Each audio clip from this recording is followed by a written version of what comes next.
So here's a question for some of you out there, especially guys who are interested in doing their own comic book. Why don't more independent comic book companies make campaign settings for tabletop role playing games with their comic worlds?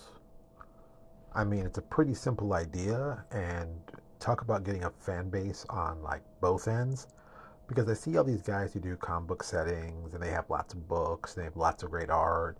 But then I always wonder, it's like, why don't they just reach out to any of the, tabletop guys and see if they'd be interested in doing a game? I mean, at least at a minimum, the comic book company guys at least bring all the artwork. And as anybody who does tabletop publishing, including myself, will tell you that getting the artwork is the most difficult part. And on top of that, getting consistent artwork is another issue. But these guys already have a lot of that stuff already done. They've usually done at least, one, two, maybe three, four, five issues.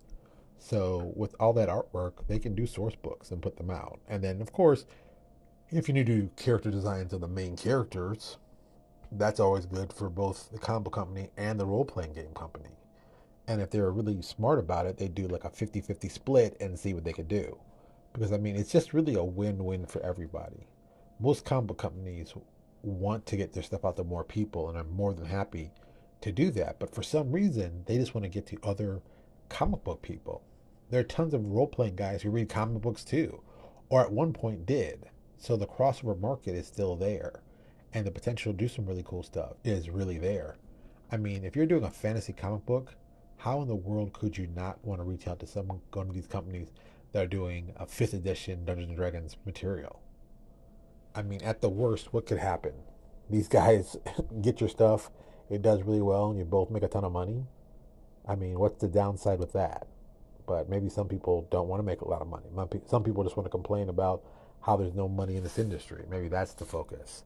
I don't know about all that, but I'm just going to say for myself, I would take the route of let's see if we can get the products out there. Let's make a couple, maybe do two or three, the typical character origin books, something cute like with two or three or even four heroes and villains per book, and you put it out there and see if people want it.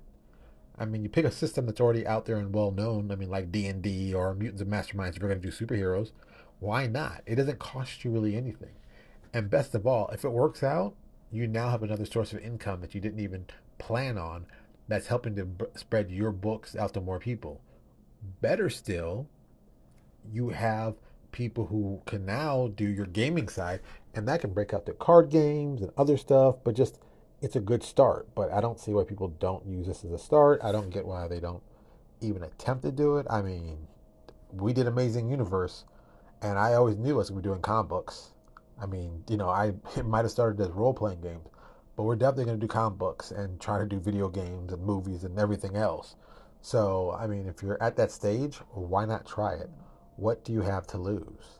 And better still, you could make some great extra money at this, and everything could be, an added plus. I mean, who doesn't like more money? What can I say? Well, thank you so much for listening. I really appreciate it. Do us a huge favor if you like what we talked about.